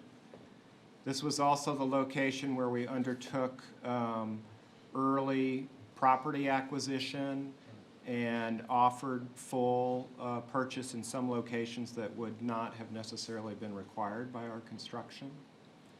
Along Surrey Downs Park, we're coordinating closely with Bellevue staff on the Surrey Downs master plan. Just to be clear, this animation does not show the master plan, but in our design development, we are coordinating with that plan. Southeast 4th was another location where the cost savings process led to an avoidance measure. By closing Southeast 4th to general purpose traffic, we eliminated a potential noise impact. You see the multi-purpose path continuing along 112th as it approaches Main Street, providing that non-motorized connection from the I-90 trail into downtown. And then concrete sound walls, again, these are located on the west side of the guideway, generally following the parcel boundaries in this case. We have a new signalized pedestrian crossing at the East Main Station to provide access to businesses on the east side of 112th. And then as we approach the East Main Station here in a moment, I believe you will see the 60% design that's been developed for that station. So this design is in, pause, please, Paul. Sorry, yeah, I want to go back to the crossing. Yeah. It's signalized, but there's no traffic signal there, so is it just a flashing warnings, the ones where the flashing warning is embedded in the street? There's no I think it traffic is signal an there, actual right? traffic signal, but Traffic signal, right, and also do crossing and exit out of the adjacent property. So is that a new signal light, or? yes, it is. Okay, okay, so it actually is a signalized crossing. Okay, didn't know that, thank you. So this design is to reflect the mid-century modern style of the neighborhood. So far, we've had good feedback on it from both the public and the CAC. Later this year, it'll be progressing from 60 to 90% and have further review by the Citizens Advisory Committee. Glass covers? The canopy coverage does allow some light through. But not rain is the point. Shelter from the rain. Shelter from the rain, yes it does. Yes, it does. We're now approaching the south portal of the downtown tunnel. During construction, there will be a wall surrounding that area that'll be approximately 20 feet in height. Where's the area? Well, we're showing you the post-construction view here. So where that East Main Street Park is actually part of our portal construction area that'll be surrounded by this 20-foot high wall while the tunnel mining happens from that location. Okay. So, and you said tunnel mining, so this concept of digging the dirt out from the tunnel portal and not coming down like from the surface of 1/10 is still in the cards, correct? Correct, yeah. That was one of the, major advancements in final design as compared to where we were in preliminary engineering is eliminating that cut and cover construction approach. But also a key piece of mitigation. Right. And cost savings. And cost savings. Cost savings, yeah. Yes. So Ron is reminding me that at the north end of the tunnel, as we approach the City Hall parking garage, we do still have a stretch of cut and cover construction there. So we haven't completely eliminated it, but the tunnel is by and large a mine tunnel. But no Little Bertha or anything like that. No. Totally different process, right? We'll be using a technique that was used in mining the Beacon Hill station and also used to mine cross passages in all of the tunnels that we've built for our light rail projects. So, for those of us who live in downtown, this has been the summer and fall of dirt. Can you give me an idea as to how much dirt is going to be moved out of the tunnel and out of the retained cut portion through here, and maybe match that up with a downtown project? In other words, so that we can get an idea. Yes.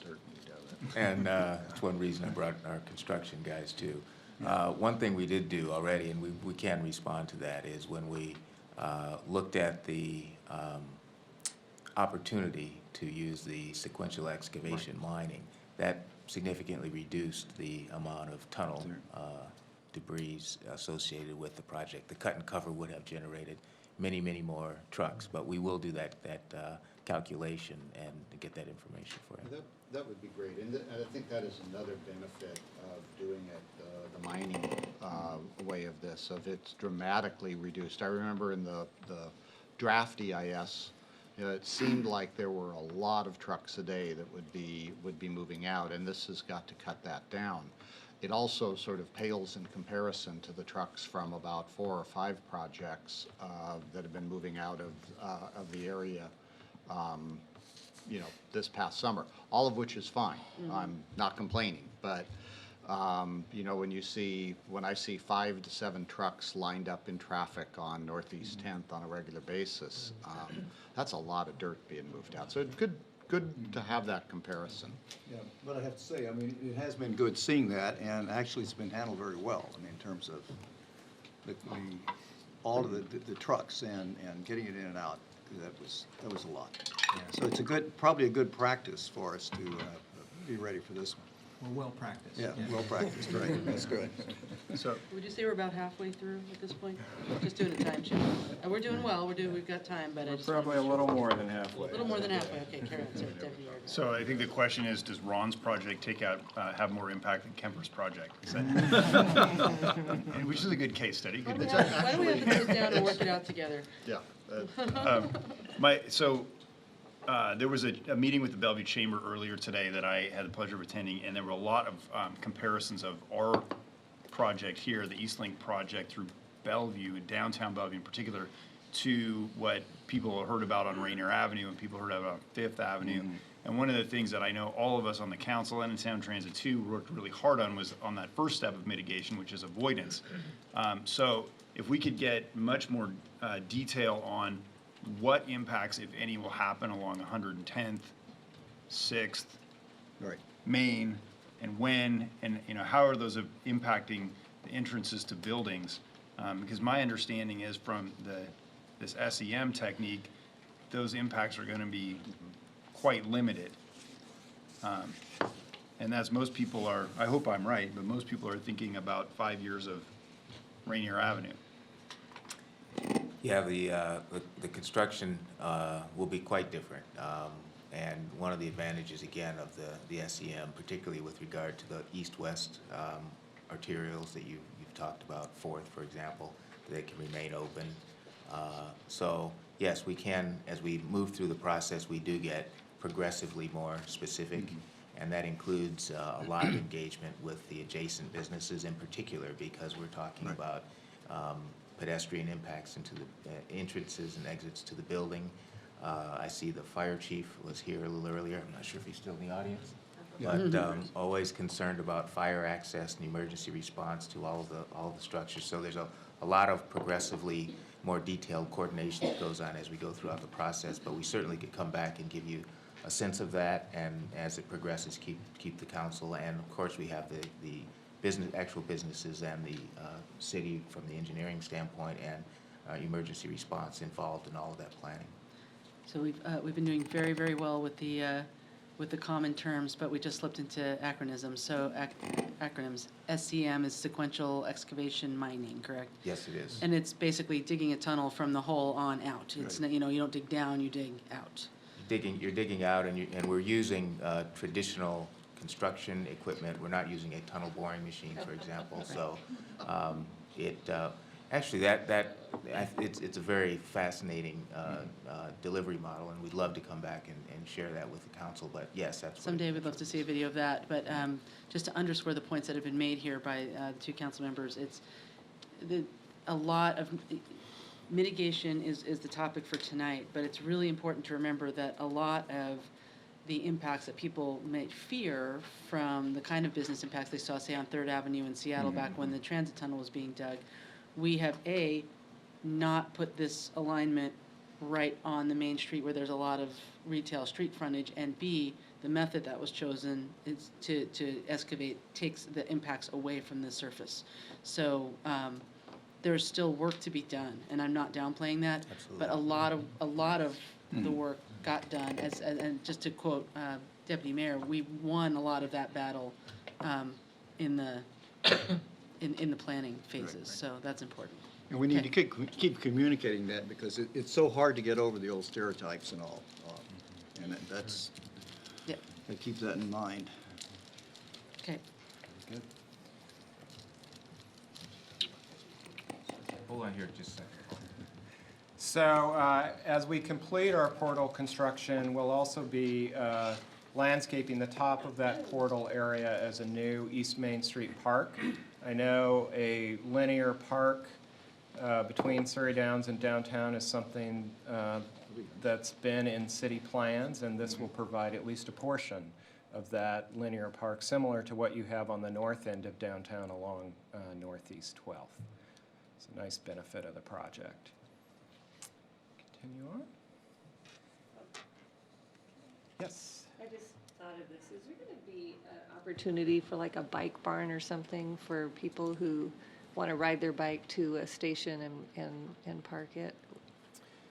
Yes, all of our stations have bike parking, and our design criteria does generally provide for covered bike parking as well. Okay. So that's another upgrade since CentralLink.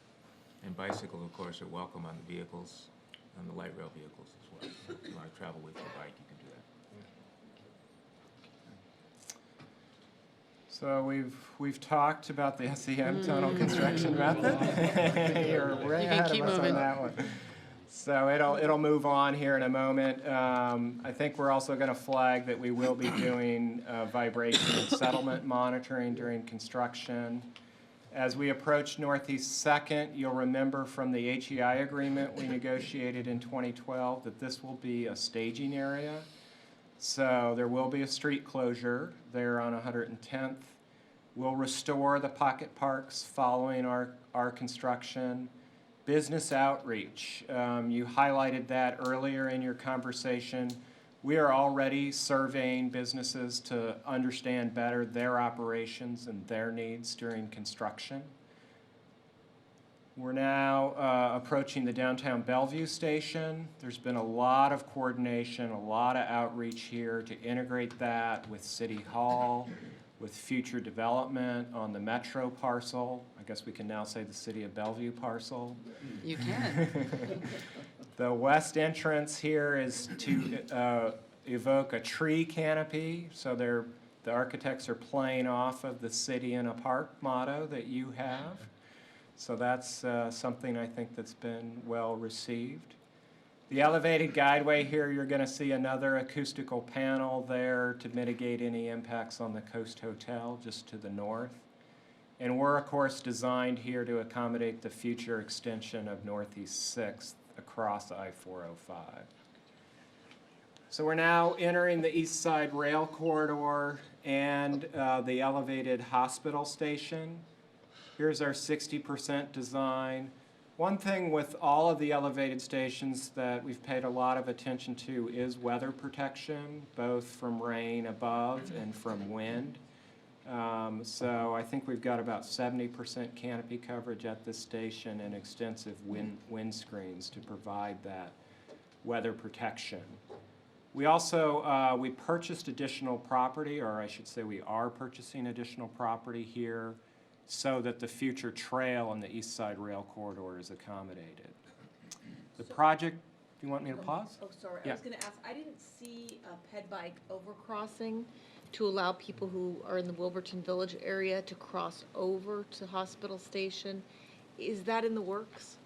It's not a part of the scope of the Sound Transit project, but I know King County, as they've been developing their trail plans, has coordinated closely with both Sound Transit and the city such that a future overpass fits in the available right-of-way that we have. It's really gonna be really important to driving ridership and access to that station. We've talked about that here as a potential city project, am I right? I thought it was Sound Transit mitigation. Well, it's not to say it couldn't be, but we're at the hospital now, we're not up at the OMSF, right? Correct. Yeah, so at Yeah. the hospital, my understanding was that there's been discussion about it, but that it would likely fall on the city to do that piece. Well, Does there was somebody- a conversation at the Chamber's Transportation Committee a couple of weeks ago. Somebody from from King County was there. And you know, there are a lot of plans going on, so We've It's very definite. certainly looked at it from from an engineering perspective to make sure the grades all work and that actually can fit alongside light rail. I mean, we don't have a city project, if you will, but we've done kind of some of that conceptual planning to make sure, both at Northeast 4th, Northeast 6th, and Northeast 8th, we've engineered crossings in there that'll work with the roadways and light rail up here at Northeast 8th. So regardless of who pays for it and who builds it, I think it's a really good idea to try to get that into the planning Right. before 2023. right. Well, it's part, also part of the BNSF rail corridor piece as Yeah. well. It all ties in at that Yeah. point. Thank you for bringing that up, Councilman. Hey, it's the county's trail, the county should pay for it. What's the expected impact to 405 as you're crossing the freeway? And who's taking up that effort to mitigate that impact? So that's something that we've worked very closely with both the city and WashDOT on, and we have experience with aerial guideway construction over I-5 and SR 518 from our initial segment construction. So, you know, the segmental construction will involve some lane closures. Generally, we try and schedule those, you know, nighttime or weekend hours. For extended periods of time, or? It seems like a lot of work. Ron, you want to speak to your experience on the airport project? It's a little bit different, but what we've been working with WashDOT and the city on is a traffic management plan which would minimize that, but you're correct, there will be some impacts on the roadway underneath as well as the ramps when active construction is underway. And if you want to go deeper, I'm going to go to my bench. Well, I prefer to go deeper later. So Okay. let's add that to our to-do list. Okay. Did the bench hear that? Yeah, they did. Okay, so some other mitigation measures that are happening at this location. We're going to build a new pedestrian path from the north end of the station out to 116th. So that adds to the pedestrian sidewalk grid in this location. That will also be lit. Sturtevant Creek, we need to realign and improve. We've got concrete sound walls on the east side of the guideway here to mitigate any noise impacts on the Lake Bellevue neighborhood. And can you do measurements from the water? I think that the speaker that came earlier tonight had a good point that water bounces sound. So if you haven't done that analysis, I think it would be good to cross-check the analysis and maybe redo it to make sure that the analysis is fully inclusive of the potential noise impacts. Certainly check in on that with our acoustical engineers. Please do, thanks. Yeah.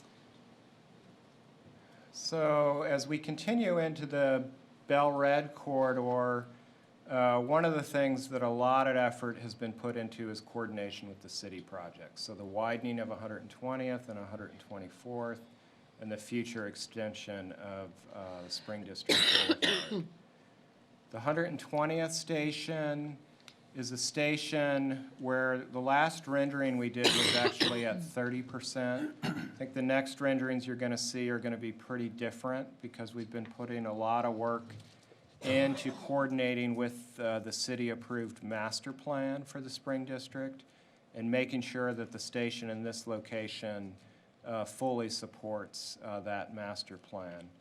And this is, of course, a station that wasn't originally anticipated in our early planning work, but was added really in response to the Bell Red plan. As we cross Kelsey Creek, we have another wetland mitigation site. This is city-owned property where we'll be removing pavement and some of the existing soil to create a wetland mitigation site and to improve the stream in this area. We'll also have off-site stream mitigation in Coal Creek. The 130th station, this is another station that changed pretty significantly in response to public council and CAC input. You see the 60% design here, and then in a moment you'll see the 90% design. This is another location where the artist is on board, and the art that you're seeing there is in fact the planned art. They've spent a lot of time learning about the arts district that is envisioned in the Bell Red corridor. Can you pause? Flooring out in the City Hall concourse. There is some similarity. So earlier, council members correctly, can you just pause here for a sec, Paul? I want to hit on business outreach. So this is, at-grade median construction. It's going to involve the entire rebuild of the road. It will definitely have impacts on businesses along the road. So we are going to focus a lot of our attention here on business outreach and have already started that survey and relationship building process. The upside, of course, is that the street, 16th and 136th, will be entirely rebuilt. You will have a complete street and a street that is much more supportive of the planned urban neighborhood out here when we're done. Gulf Creek Culvert is going to be constructed in a way to support the future daylighting of the creek to the north and the south of Northeast 16th. As a part of rebuilding the road, we're also following the city's sidewalk and intersection urban design treatments for the Bell Red corridor. So it'll be a significant upgrade from what you see today. Along Northeast 16th, about to the point of this curve, we have embedded track. So that was a conscious decision to choose a track type that is more reflective of the coming urban nature of this neighborhood. But no crossovers. No crossovers in that embedded track, right. Can you go back to the intersection, please?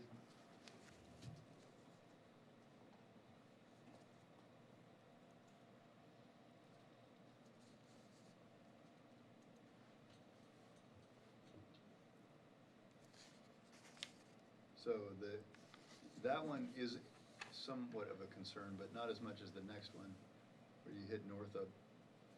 Keep going a little further, Paul.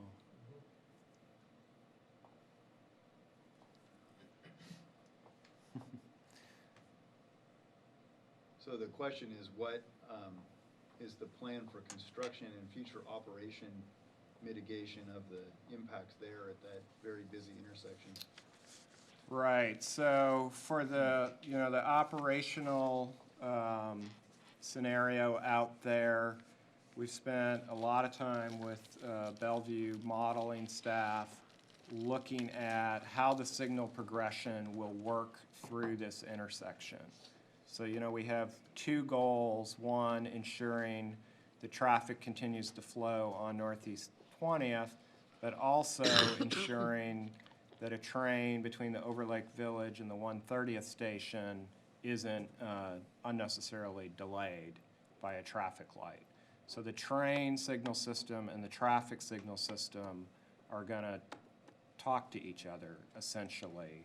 So a train at the Overlake Village station headed to Bellevue will put in a request for a signal progression, and they will receive that before they leave the station, such that they pass through these intersections in a manner that doesn't delay the train and doesn't unduly disrupt the traffic.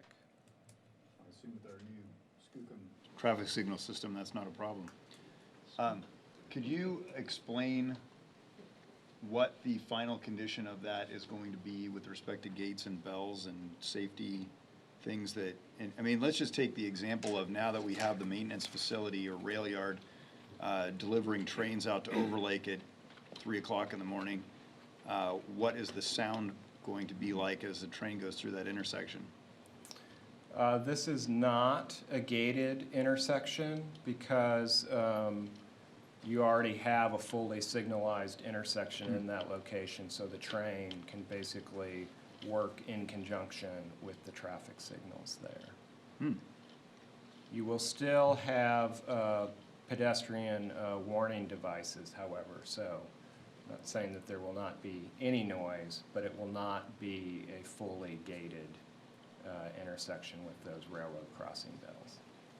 So you're saying that because we can use the traffic signal to stop the cross-flow traffic, you don't need a gate bell thing like we have in Soto? Correct.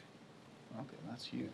Would the train be honking its horn or ringing its internal bell as it goes through that The intersection? train will ring its bell as it approaches the intersection, yes, it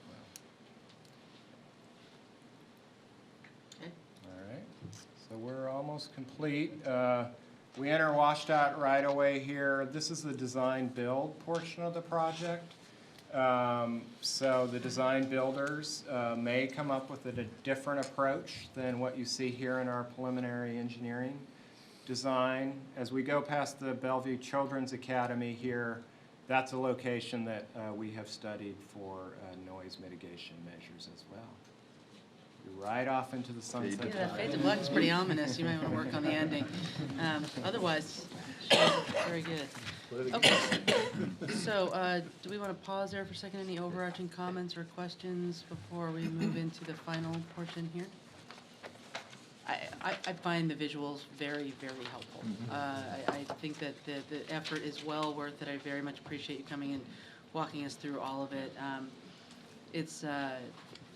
It's just much easier to visualize what it's going to look like and how it's going to fit into the community, even though that's obviously still the white box version. It's way better than we get when we're looking at flat maps on a table, so it's very helpful. All right, what else have you got for us, gentlemen? So just kind of a wrap up, so after tonight's presentation, we are, like I mentioned before, following up with the community briefings, reaching out to see if people want to schedule and talk specific mitigation issues that are around their community. We will be posting all this information tonight and actually even some more detailed information to the city's website tomorrow afternoon. So For those folks that want to view it all over again, you'll be able to do that starting tomorrow afternoon.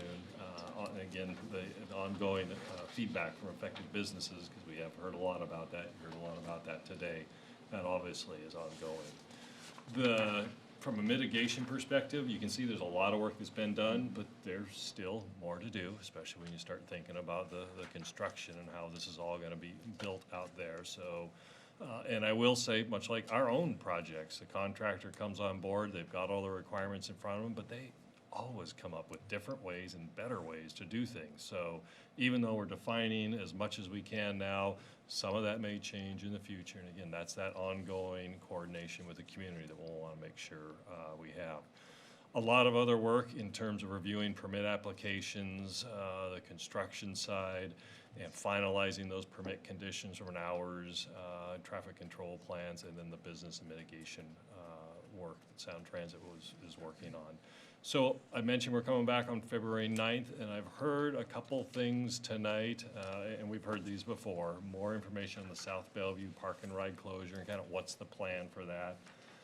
Sound Transit's business outreach program, some conversation about that tonight, but I know council's expressed a desire to dive deeper into that. Those are probably two things we could bring back on the 9th if there's interest.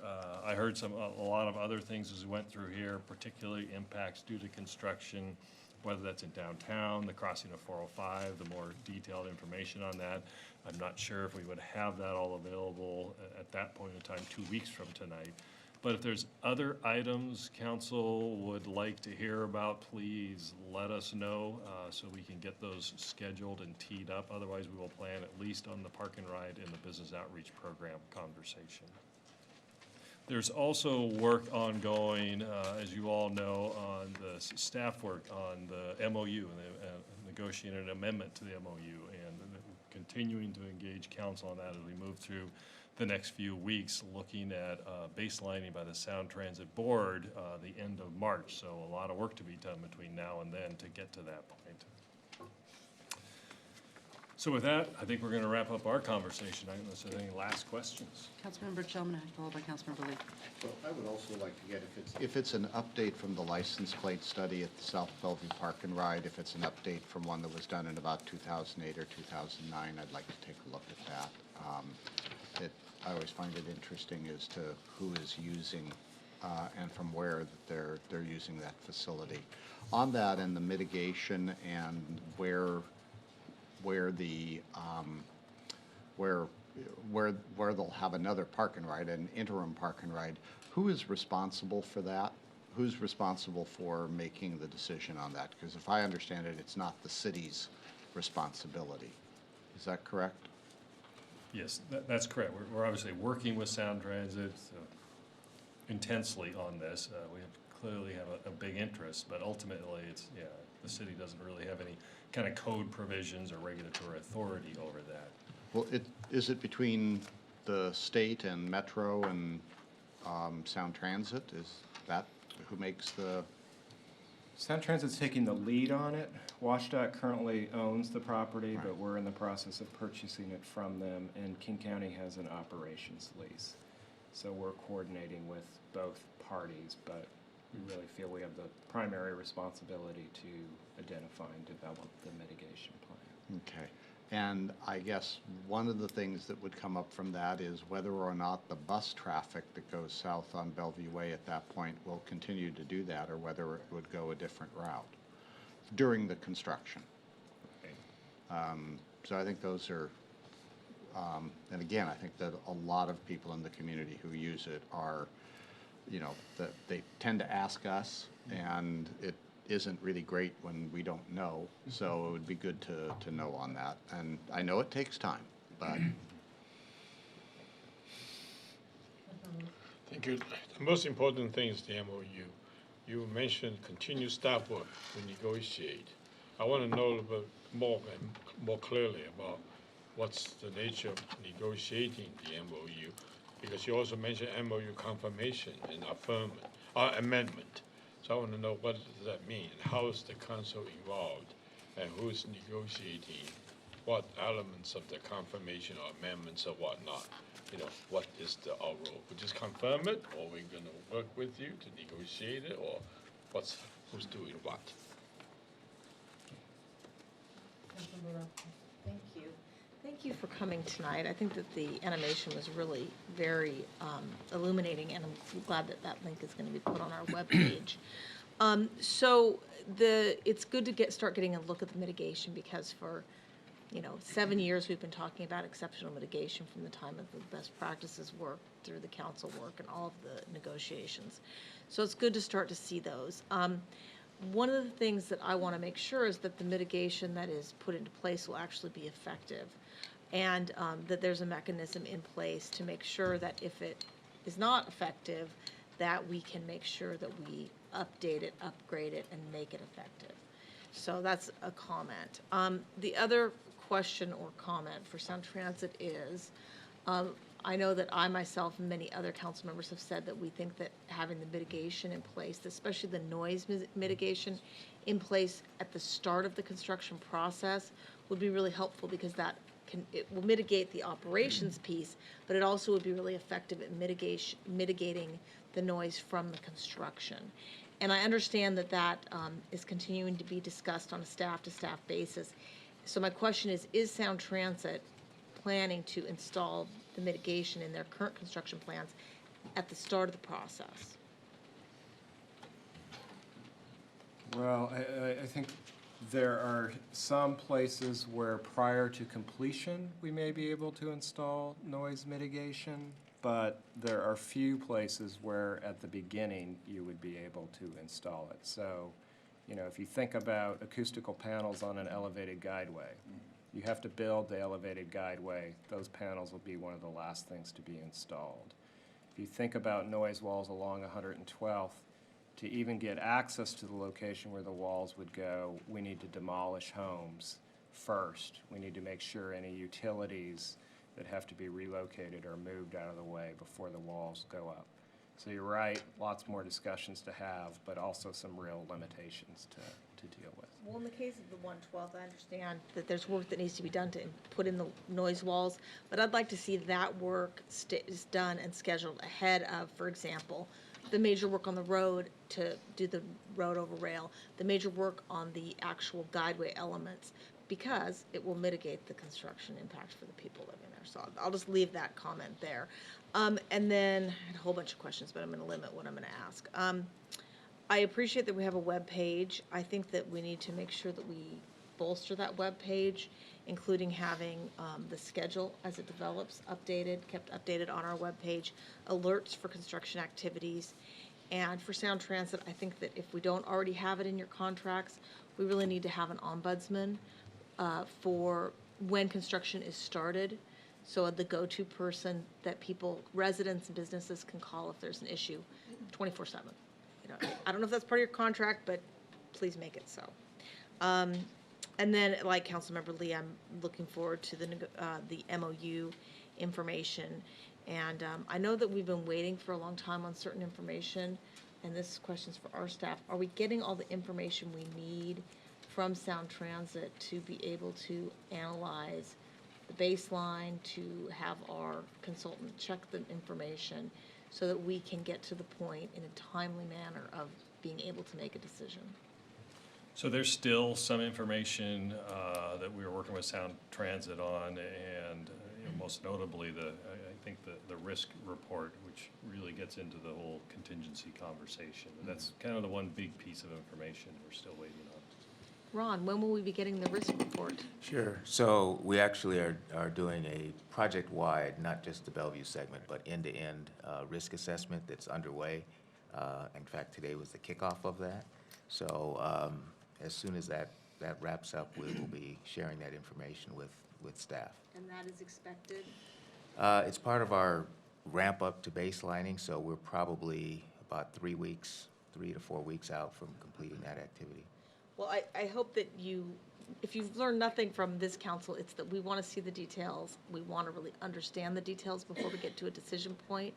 And with the potential MOU confirmation upcoming in March, mid-March, I'm getting a little nervous about our internal deadline so that we can make sure that we understand all of the data. And so, Certainly, no, I appreciate that, and believe me, it's music to my ears when I hear elected officials talking about adherence to schedule with regard to project milestones. And let me just say that I specifically mentioned the end-to-end project-wide risk assessment.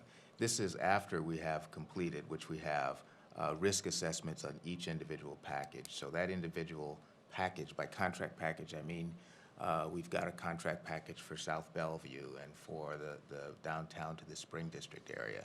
Those risk assessments were done at the individual package level, and then we add all those together and do one as a project-wide. So we have information now that we can share with staff about risks that we've identified as part of the individual package risk assessments. It's the end-to-end one that's currently underway. And if I may, Council Member, I just wanted also to note, and it sounds like it may be good to add to the list, Dave, of what we come back with at the next meeting. We've talked a little bit about our, I call it our conduct of construction, and it complements the business outreach program, but it's really sort of shedding the light and giving the council and the public a peek behind the curtain as to how we actually do our construction work. And that's why I wanted to have Tony here and his construction management consultant to hear this conversation. But that gets at things like street sweeping. How often do we do that? It gets at things like we have in place right now a 24-hour hotline that can be called any time of day and talk to an individual, and we get a response. We have, for each of our contract packages, we've got a resident engineer who's on site during all of the construction, and if something happens, there's a phone tree. Unfortunately, I'm on that phone tree, and I do occasionally get called. But we have these systems in place, and they're in place working on our other projects, and I'd like to share with you, because I think it will give you a sense of confidence that we have procedures in place. We know, and I'm glad Dave said this as part of his presentation, this is heavy civil construction, and it's 14 miles of it for the entire project. So we need to have those systems in place to be able to proactively plan as well as we can, anticipate things, but then also address things as they come up. And I want to share with you how that conduct of construction, the elements of that perhaps at the next opportunity. Yeah, and following up some of these questions or comments, I do want to first commend you for increasing the communications and coming and spending this time with us and getting more information. I think that whole process has improved greatly. And I'm looking forward to, to the MOU, and I want to comment on some observations made earlier to remind the public particularly that we actually do have a process in place. We have the collaborative design, the mayor and the deputy mayor communicate and meet regularly with elected officials, the three from Sound Transit Board, the staff at all levels are meeting. So we have briefings and we do get information about what is going on. So I think when we get to the point of an amended MOU, we will be well informed, or if not, we'll let you know. But we're working with our staff, and the city manager is being very positive about this. So I just want the public to understand it's not something that we're going to be surprised and we don't know and haven't participated in the discussions, and particularly on mitigation. And also to remind people that we have done this before in the South Bellevue part, and this is much more probably intensive, but that has worked well in terms of the design pieces, and we want to keep that going. But we do have to have the information, we do have it timely, and we want to be informed if any problems come up and have these conversations with us. And we want you to always feel, one, that you're welcome, and two, that you're really desired to come over and talk with us and have these conversations. But through all of the questions and raising issues about this, I think we've made a lot of progress, and it will be a good system when we get it done. And that's the whole goal, and to do it in a way that doesn't impact our both neighborhoods and the businesses any more than absolutely necessary. And when we do that, we mitigate and make this really an exceptional system. And I'm very pleased personally with the design work that's going forward in the stations, particularly the downtown station, I think that's going to fulfill our dreams of a station that really has an urban statement and lends a lot to the vitality and is a great design and really helps kind of fulfill and enhance the original plan for the city hall and that whole connection. So good work all around. And the important part of that has been, I think, having the citizens involved, both in neighborhoods and downtown, and as suggested here, there are other groups to be involved in that, and we'll do our part in getting them in, but you know, your outreach and availability and willingness to explain to people what is happening and also what you've learned, and it's important to let people know that we're not just, you know, making the old mistakes that have been made. We've learned from that, and this is a new and improved product. So I think it's been a good conversation, and we're making a lot of progress. We just have to work real hard to get to the end zone. Go Hawks. Thanks. I'll be brief because I know we're getting late, but I want to reiterate my request for a schedule. This is probably my 17th request for a schedule, but the more we can get granular on when these impacts are going to happen, and you know, obviously there's got to be an expectation in the community that schedules change, and you know, it's your best shot given what you know at the time. The faster you can get that information out, start communicating it, the faster people can start understanding what we're really dealing with instead of imagining the worst, which is happening a lot, including my own imagination. Secondly, I want to talk about, you know, I already talked about how we laid a foundation with the alignment in avoiding a lot of the impact. We also laid a great foundation with the Land Use Code Amendment, and I encourage everybody to go back and reread the Land Use Code Amendment 20.25M that basically sets out the framework for all of the mitigation.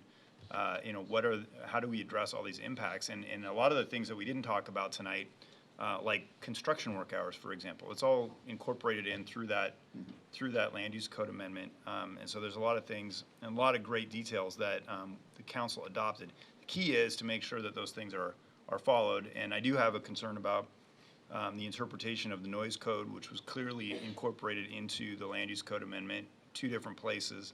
And there's a clear application in my mind of that code. So I want to loop back on that and make sure that we're applying the standard correctly, and that impacts are mitigated according to Bellevue's noise control code as was required. Last comment, kind of a friendly one. I think this is the first type project where we've really had the ability to utilize cell phones, smartphones, to communicate opportunities to go a different route, what the business interruptions are. So I think it'd be great to see some exploration of what could be done with cell phone apps or other means of communication inexpensively to get the word out as you're going through construction and you have these different impacts. And I'll leave it at that for now. I'm sure there'll be more later. For what it's worth, we have a very jazzy Bellevue app, and we could push information out through that. Okay, so again, I'll just reiterate the thank you for the detailed and extensive presentation. I know it's very helpful for us to get our brains around the details. As we work through the final big decision points, each of these smaller in geographic location decisions will loom very large for the people right there. So it's really important, this work that we're doing, and I appreciate the time for it. I will say one thing on the question that was raised by Councilmember Robertson. The timing is going to be very, very challenging for these final negotiations. If we're really talking about a March, I forget if it's 27th or 28th board meeting, you probably need to have everything in hand, including all our draft agreements, by about a month before that. And a month before that is very, very, you know, just it's like about a month from today. So if we want to really stay, I mean, I know you appreciate that we care about the timeline, but what I think the fear is that the timeline will slip. And we are raising that because there still needs to be enough time to get everything done on the review side. So I just want to make sure that we're all keeping our eyes on that and not in a great rush at the end. Okay. All right. Well, we'll see you all, or some of you again, in just another couple weeks. Thank you. Yep, on the 9th. Thank you very much for everything. Yeah.